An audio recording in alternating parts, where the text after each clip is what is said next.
David Cole was a poor night shift security guard at Sterling Holdings. Unnoticed. Underpaid, just a name on a clipboard. It was supposed to be a quiet shift. Another night, another empty sky, another silent building breathing in the dark. But then he looked up and saw her. A girl on the rooftop. Too close, too still, too alone. She wasn't just a shadow in the night. She was grief wrapped in silk, an heiress mourning the ones she loved most, in a world that suddenly felt unbearably empty. And in that moment, everything changed. The early morning breeze was cool and soft, brushing across the sleeping city like a whisper of forgotten dreams. From the rooftop of Sterling Heights, the most prestigious high-rise in city, the world below looked small and far away. Bella Sterling sat alone, knees hugged close to her chest, her long dark hair fluttering in the cold wind. Dressed in a simple gray hoodie and faded jeans, she looked nothing like the heiress of Sterling Holdings, the largest banking and investment empire in the country. Her eyes stared blankly at the horizon, lost in heavy thoughts. Only 3 months ago, she had walked the halls of one of the UK's most prestigious universities, her future still full of promise. Life had seemed so clear back then, no real responsibilities, no pressure. Her father, Sir Edward Sterling, had adored her, his little girl who could do no wrong. Running Sterling Holdings was never meant to be her burden. That role was reserved for her older brother, Ethan. Her future was supposed to be filled with dreams, travel, and living a quiet life while her family ruled the business world. But life didn't follow plans. The car crash that took her father, mother, and brother in a single cruel moment tore her world apart. One call, one night, and everything she loved was gone. Bella gripped her hoodie tighter against the morning chill, but the cold inside her chest couldn't be touched. She had stood by the gravesides, numb, watching the dirt fall on 3 coffins. Her father, the man who called her my little princess, the man who built Sterling Holdings with his bare hand, was gone. Her mother, her guide and comfort, gone. Her big brother, the one who was supposed to take over the company, gone too. She was left standing alone at only 23 years old, with 2 younger siblings to protect and an empire on the verge of falling apart. The board told her to step aside. Her aunts and uncles whispered in cold voices, urging her to let the experienced ones handle it. But Bella saw the greed in their eyes. She heard the hunger in their voices. They wanted to tear apart her father's legacy, sell it piece by piece, and leave her and her siblings with nothing. If she didn't fight now, she would lose everything her father built. But even the strongest warriors get tired. And tonight, Bella had slipped away from the Sterling mansion without telling anyone, needing a place to breathe, to cry without judgment. She wiped a tear from her cheek and looked down at the dark city below, feeling the weight of the world pressing against her small shoulders. Far below at the main entrance, a young security guard in a blue uniform. David Cole adjusted the sleeves of his cheap security uniform, glancing up at the towering building of Sterling Heights. It was almost sunrise, and the glass skyscraper reflected the soft orange glow like a giant mirror. He shifted his weight from one foot to the other, careful to stay alert, even though his back ached from the long night shift. His job was simple: watch, guard, report. Nothing fancy. Nothing like what he had dreamed of when he graduated top of his class 2 years ago. David had a first-class degree in business administration, a mind sharp enough to solve complex corporate puzzles, and a heart that still believed hard work would pay off. But life wasn't kind to dreamers without connections. David yawned, looked up lazily, and then froze.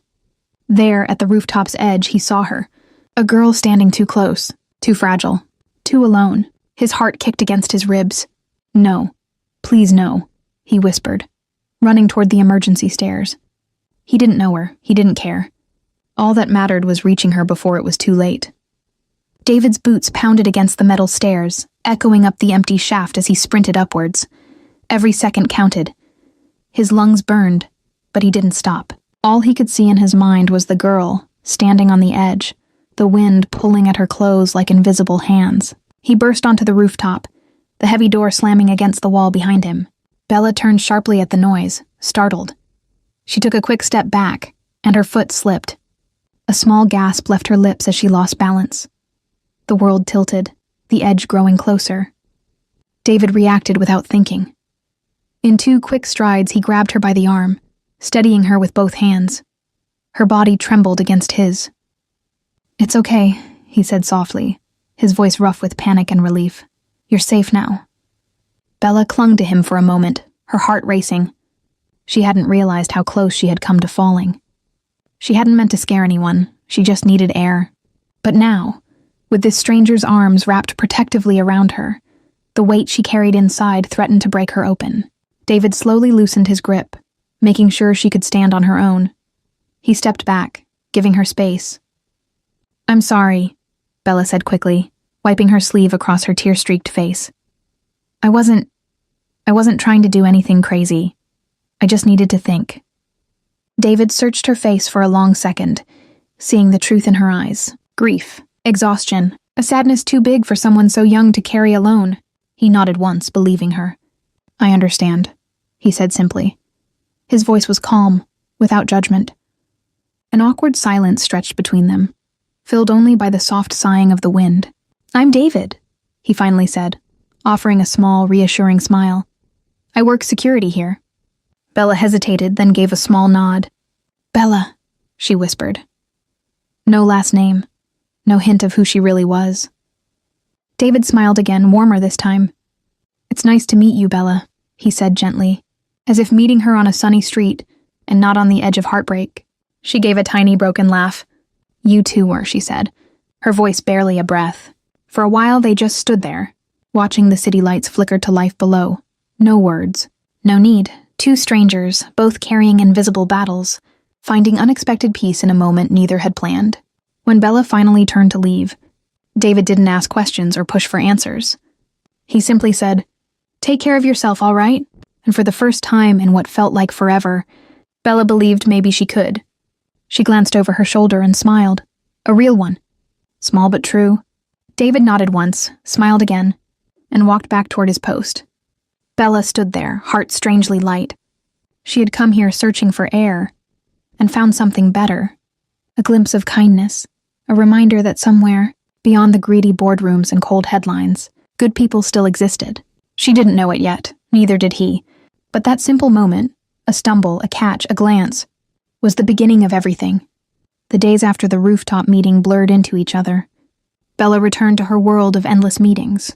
Lawyers, board members with hungry eyes, everyone smiling politely while secretly plotting how to carve up her father's empire. Every handshake felt cold. Every conversation tasted like betrayal. She hated it. Each evening, late at night, when the mansion was quiet and she could hear her own breathing, she thought of him, David, the stranger who hadn't asked what she owned or how much she was worth. The man who had looked at her like she was a person, not a prize. She didn't even know why he stayed in her mind so stubbornly. Maybe because for a few minutes, she hadn't been an heiress. She had just been Bella. Meanwhile, David went about his shifts at Sterling Heights as usual, but he found himself glancing up at the rooftops more often, half expecting to see her again. He didn't know why it bothered him. She was just some lost girl, right? Still, he hoped she was okay. He hoped she hadn't fallen back into whatever sadness had brought her up. There that night, one evening, almost a week after that rooftop moment, fate decided to intervene. Bella, wearing simple clothes, hood up, sunglasses on, returned to Sterling Heights, not as an heiress, but as a ghost passing through familiar halls. She needed air again, but she didn't feel like climbing to the rooftop this time. Instead, she wandered to the small fountain in the courtyard, where the water trickled softly into a marble pool. She sat quietly near the fountain in the side garden, listening to the gentle splash of water, pretending, just for a while, that she was nobody. And every once in a while, she would see him. David, the security man who had caught her without knowing who she was, the only person who had spoken to her like a human being and not a walking fortune. He didn't hover or pry. He simply went about his duties, checking the gates, helping tenants carry groceries, giving directions to lost delivery drivers. But Bella noticed something. Every time he saw her sitting alone, he would subtly adjust his patrol route to pass by a little more often. He never approached unless necessary, never made her feel uncomfortable, just kept an eye out. It was on a rainy afternoon that she truly understood. She had been sitting by the fountain again, lost in thought, when the clouds broke open without warning. The sky poured down in thick, cold sheets. People scrambled for shelter. Umbrellas popped open. Car horns blared. Bella sat frozen for a moment, startled by the sudden storm. Then, before she could even react, A warm, heavy jacket was dropped gently over her shoulders. She looked up, blinking through the rain, and there he was. David, his own uniform soaked, hair plastered to his forehead, holding a cheap black umbrella awkwardly over her head. "You'll catch a cold," he said simply, his voice carrying over the roar of the rain. Bella's throat tightened. She wasn't used to anyone thinking about her like this, not without a camera flashing or a business card waiting. "I'm okay," she whispered, but her voice cracked slightly. David offered a faint smile, holding the umbrella steady as she stood. "Come on," he said.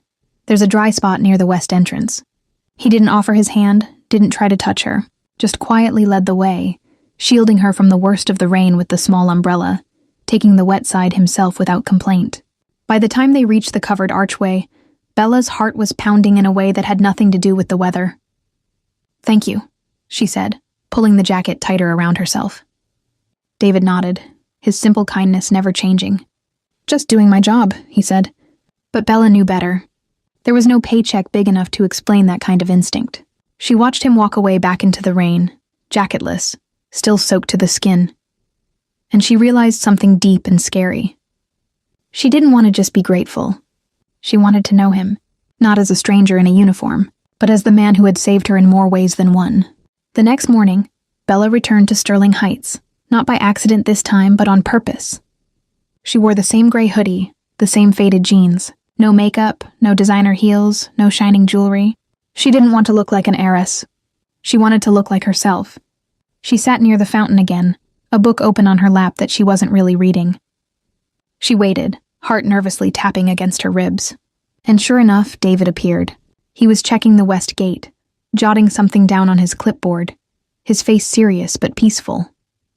It wasn't until he glanced toward the fountain that their eyes met. Bella smiled, small, shy, but real. David hesitated for a second, then gave a polite nod before continuing his patrol. He wasn't being rude. He was being careful.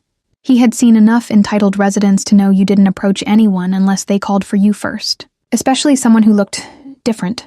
Bella's heart sank a little. He was so respectful that it made it hard to get close. She needed an excuse, something natural, something small. A few minutes later, when she saw him doing his rounds again, she called out, "Excuse me?" David turned immediately, alert but calm. "Yes, miss?" "Could you help me with something?" Bella asked, lifting the book slightly. "I can't seem to connect to the building's free Wi-Fi." It was a silly lie. She knew how to connect to Wi-Fi. She could probably run the tech team herself if she wanted to. But it was the only thing she could think of. David walked over, careful not to crowd her. "Let me see," he said, crouching slightly beside her chair. He glanced at her phone, tapping gently through the settings. Bella watched him quietly. His hands were steady, his movements respectful, not a hint of arrogance, not a flicker of judgment. "There," he said after a moment, handing it back to her. "You're connected now." "Thank you," Bella said, giving him a grateful smile. He straightened, looking a little embarrassed under her gaze. "No problem," he said. "Enjoy your day."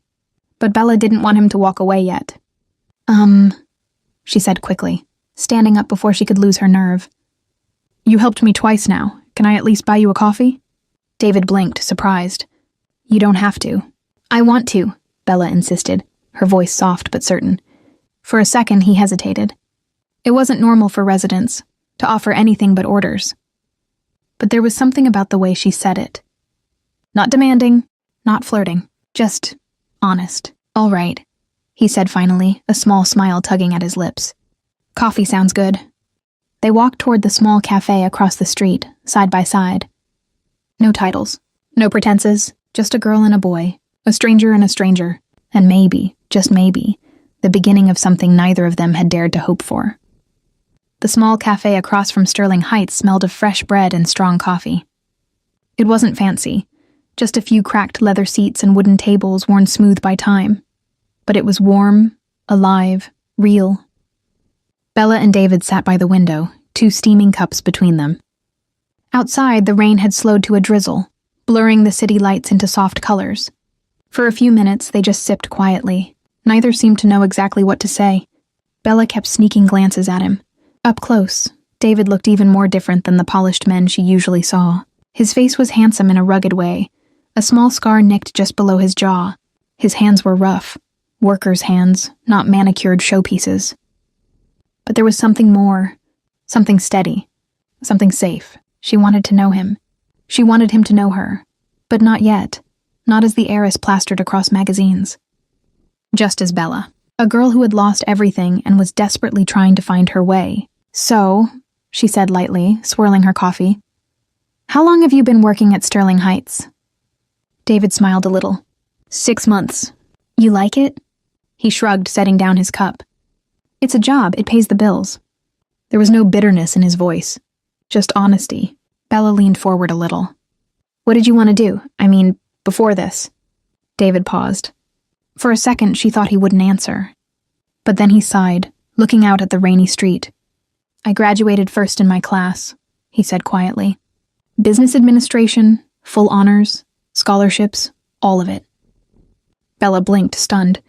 I thought I'd walk out of university straight into a good job, he continued. Something where I could build a life. Help my sister through school. Maybe even start a business of my own. He smiled, but it was a tired smile. But the world doesn't work on dreams. It works on connections. And I didn't have any. Bella's chest tightened. David looked back at her. I'm not ashamed, he said simply. I took the work I could find. I stand at that gate with pride. It may not be the life I imagined, but it's honest. And it's mine. Bella didn't know what to say. The men she grew up around flaunted their wealth like trophies. David wore his struggles like a badge of honor, quietly, without pity or apology. She swallowed the lump in her throat. I think that's amazing, she said softly. David chuckled under his breath. Most people don't, he said. Well, I'm not most people, Bella said, a tiny mischievous smile lifting her lips. David laughed then. A real laugh, low and warm. And for the first time in weeks, Bella felt something crack open inside her chest. Hope. Maybe the world hadn't completely lost its goodness after all. Maybe it was just hiding in places she never thought to look, like an attired young man in a cheap uniform, sipping coffee across from her in a broken cafe, and unknowingly stealing pieces of her heart, one simple word at a time. The rain showed no signs of stopping. The street outside the cafe shimmered with puddles, the sky a heavy blanket of gray. Bella glanced nervously at her phone. The battery was dead. She had left in such a rush that morning. No charger, no backup plan. No way to call for a car. And now, stranded, she realized how unprepared she truly was. David noticed her frown. Everything okay? He asked gently. Bella hesitated. Part of her screamed to lie, to pretend she was fine and figure it out alone. But another part, the tired part, just wanted help. My phone died, she admitted. I can't call a ride, and I don't have any cash on me either. David didn't even blink. You can wait it out here if you want, he offered easily. Or, he scratched the back of his neck, looking a little awkward. My place is just a few blocks away. It's not much, but it's warm and dry. Bella stared at him. No hesitation. No creepy intentions. Just kindness. She should have said no. Everything in her upbringing warned her against trusting strangers. But somehow, when she looked into David's eyes, all she saw was safety. I'd appreciate that, she said quietly. David smiled, stood, and picked up both their cups to drop them into the bin before grabbing his jacket. Come on, he said, holding the door open against the rain. They walked quickly through the wet streets, weaving between shuttered shops and puddle-filled alleys. David kept close without crowding her, occasionally holding out his arm when a reckless cyclist splashed too close. Finally, they reached a small brick building with cracked steps. David led her up 2 flights of creaky stairs to a narrow hallway and unlocked a simple wooden door. Welcome to the palace, he joked. Bella stepped inside, and something in her chest tightened. The apartment was tiny. One small room with a worn mattress on the floor, a battered table, 2 mismatched chairs, and a gas stove in the corner. The curtains were thin, the walls were bare, but it was clean, and it was filled with something rare. Heart. David tossed his wet jacket over a chair and grabbed a clean towel from a hook. Here, he said, handing it to her. Bella dried her hair as best she could while David rummaged through the small cupboard. I have some leftover jollof rice from last night, he said, half apologetic. It's not much, but it's warm. Bella smiled, a real grateful smile. "Sounds perfect," she said. Minutes later, they sat cross-legged on the mattress, sharing the steaming rice from 2 chipped plates. The food was simple, but it tasted like comfort. They talked about nothing and everything. Favorite foods, silly childhood memories, dreams that once seemed so close and now felt so far. And for the first time in what felt like years, Bella didn't feel like an heiress. She didn't feel like a girl crushed under grief and expectation. She just felt alive. As the rain tapped gently against the window, Bella leaned back against the wall and closed her eyes. For tonight, at least. She had found a home not built by marble or gold, but by kindness, and it was enough. More than enough. The next morning, sunlight crept lazily through the thin curtains, painting the tiny apartment in soft gold. Bella woke slowly, the faint smell of frying eggs drifting through the air. For a moment, she forgot where she was. No marble floors, no silk sheets, no heavy silence of a giant mansion filled with ghosts. Just a thin mattress, a cracked window, and a kitchen that sang of life. She stretched, blinking away sleep, and found David humming softly by the stove, wearing an old t-shirt and track pants. He moved around the small space with practiced ease, flipping eggs in a battered pan. "You're up," he said with a smile when he noticed her. Bella sat up, brushing her hair back. "I didn't mean to stay over," she said, suddenly shy. David shrugged. "You needed shelter, that's all that matters." He plated the eggs with some slices of bread and placed it on the table between them. It wasn't fancy. It wasn't perfect. But to Bella, it was beautiful. They ate together, talking about little things. David told her about the stray cat that sometimes visited his window. Bella made up stories about the nosy neighbor upstairs who stomped every night at 2 a.m. They laughed easily like 2 old friends, like 2 people who had known each other far longer than just a few days. And somehow, the world outside, the world that demanded titles and riches, melted away. After Bella left his house that day, she couldn't get David's story out of her head. A first-class graduate. Hardworking, honest, brave, and yet tossed aside by a world too blind to see his worth. It made her blood boil. She lay awake that night in the Sterling mansion, staring at the ceiling, thinking about all the men in her father's companies, some arrogant, some lazy, who sat in big offices only because they had the right last name. David deserved better. Without overthinking it, Bella reached for her phone. She dialed the number of Mr. Hargrove, her father's most trusted executive. "Good evening, Miss Sterling," he answered politely. "I need a favor," Bella said calmly, masking her emotions. Within minutes, she arranged it. A managerial position at one of Sterling Holdings' smaller branches, a perfect fit for David's degree and skills. Nothing suspicious, nothing flashy, just a real shot at the future he deserved. "And make it look natural," she added sternly. "Recruitment, standard process. He must not know I had anything to do with it." "Understood, Miss Sterling," Mr. Hargrove said. When she hung up, Bella felt a strange mixture of excitement and fear. She wasn't trying to buy his affection. She just wanted to level the playing field, give him the chance the world had unfairly denied. A few days later, she got a text from David. "David, Bella, you won't believe what just happened."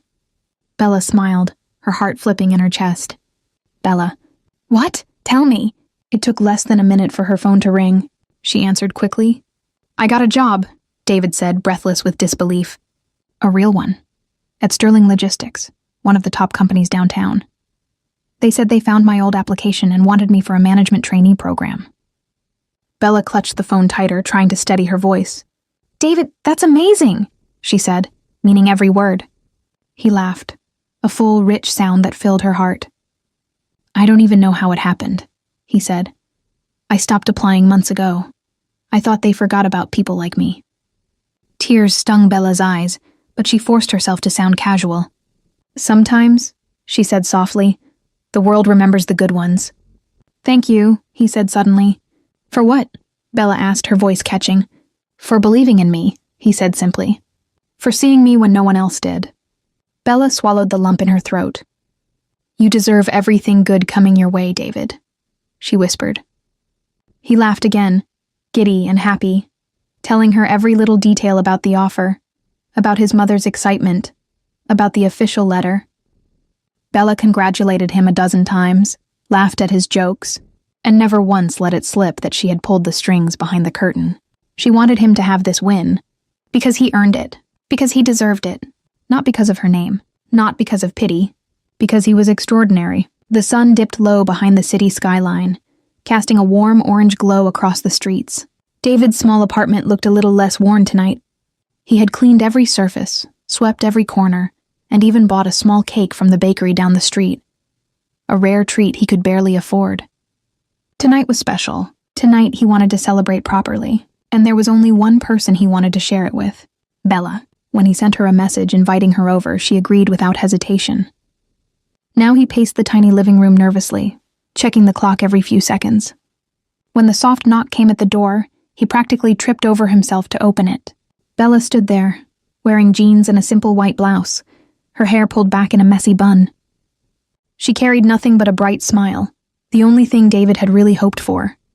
"Hey," he said, grinning wide. "Hey yourself," Bella replied, stepping inside. The apartment smelled of fresh bread and a little too much floor cleaner, but Bella didn't care.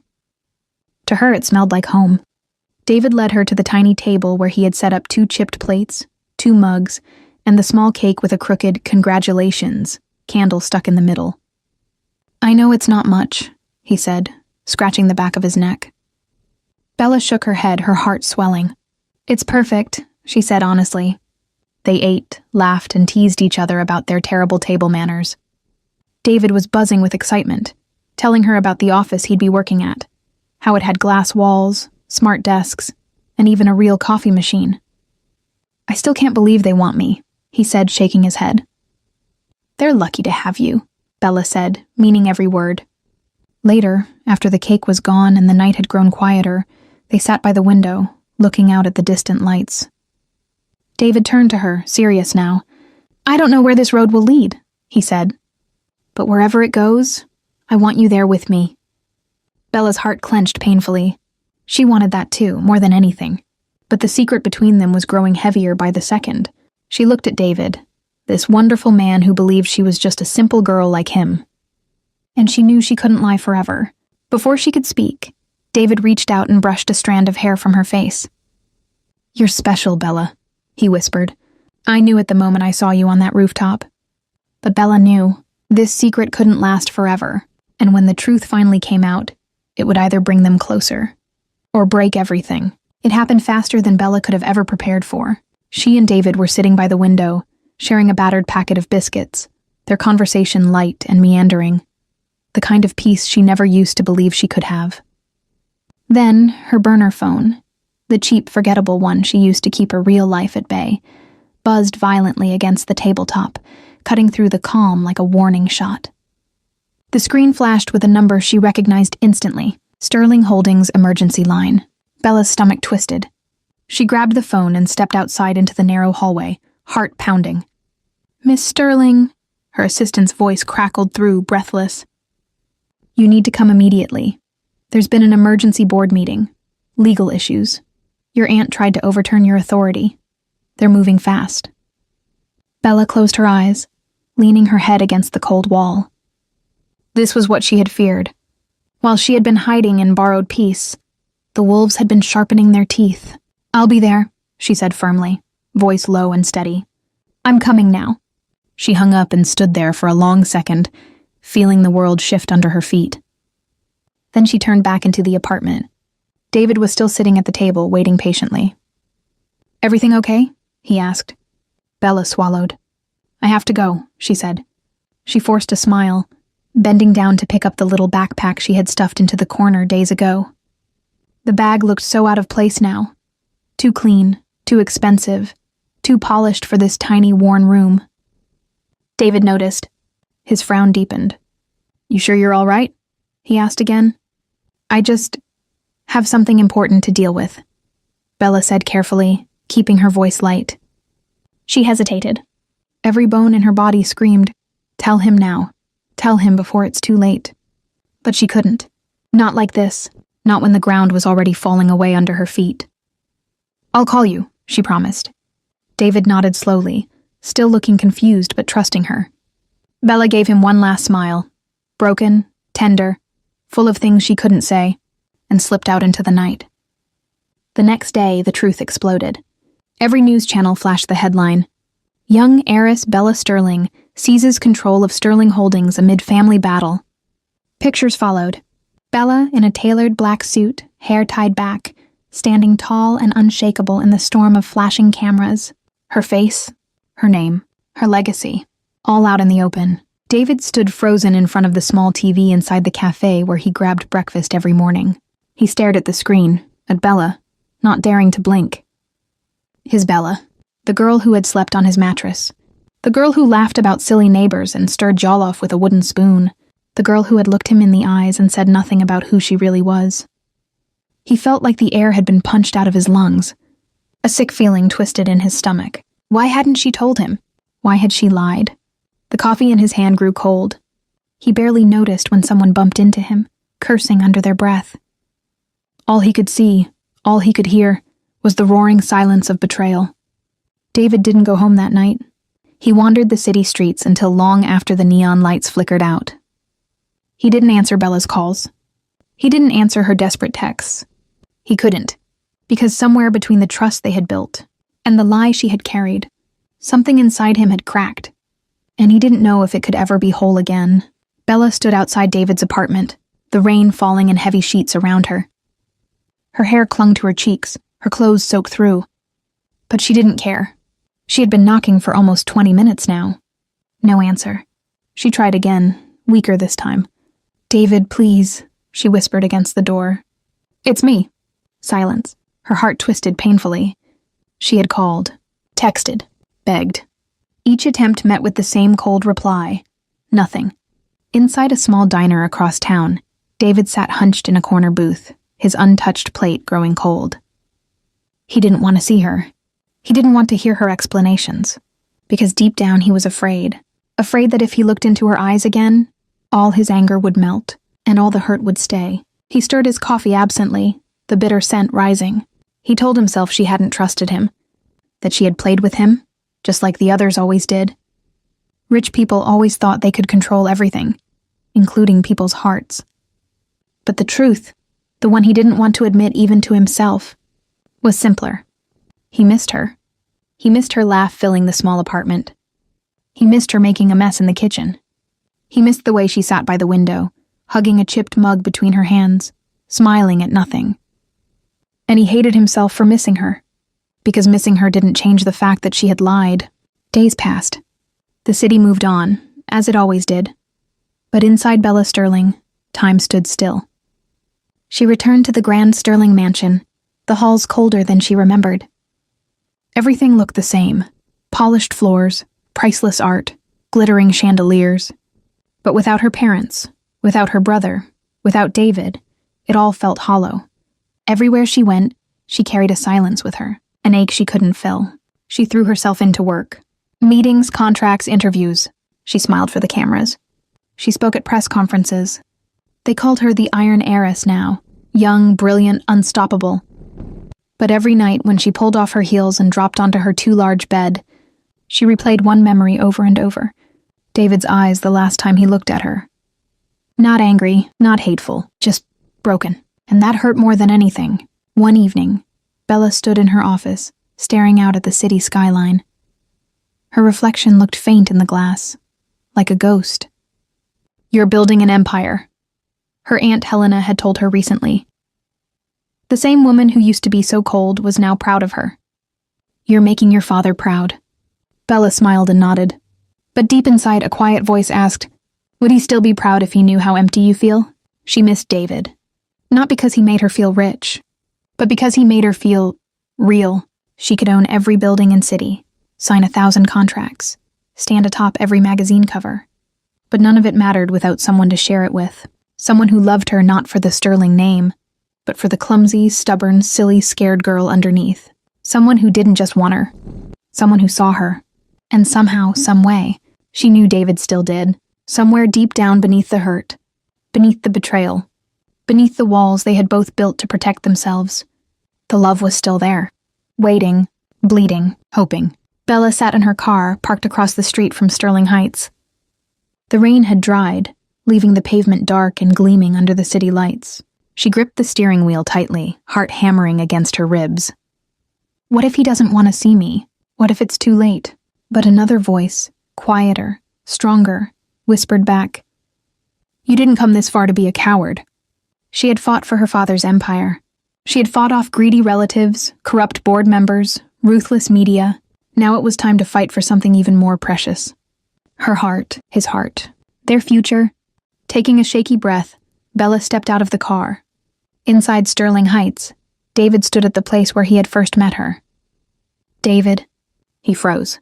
Slowly he looked up. And there she was. Bella, not the heiress from the glossy magazines, not the cold CEO from television, just Bella, wearing jeans, sneakers, and a simple sweater. No makeup, no jewelry, just herself. His chest tightened painfully at the sight. "What are you doing here?" he asked, voice low, guarded. Bella stepped closer, every nerve in her body screaming. "I came to say everything I should have said a long time ago," she said, voice shaking. David said nothing, his eyes unreadable. "I lied," Bella continued, her throat tightening.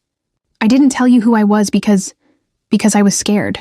Scared you'd treat me differently. Scared I'd lose the only real thing I'd ever had." David's hands curled into fists against the desk. "You should have trusted me," he said quietly. "I know," Bella whispered, blinking back tears. "I was selfish. I thought I was protecting something fragile, but I was wrong." She stepped closer, her voice breaking open. "You didn't fall for Bella Sterling. You fell for me, the clumsy girl who can't cook, who sings off-key, who's terrified of pigeons. The girl who loved sharing cheap coffee and burnt rice and rainy afternoons with you." David's face stayed still, but his eyes flickered. "I don't care about the money," Bella said. "I don't care about the name. I would give it all up. The company, the houses, everything. If it meant I could have one more night in that tiny apartment, eating burnt jollof with you." Bella took a deep breath, steadying herself. "I'm not asking you to forgive me now," she said. "I'm not asking you to forget what I did." Tears slipped down her cheeks. "I'm just asking for a chance to prove it wasn't a lie. That what we had was real. That I love you, David. With everything I am. With everything I have." She stood there trembling but unbroken, her heart laid bare. Waiting, hoping, praying. David stared at her for a long, long moment. Then, slowly, he reached out and gently wiped a tear from her cheek.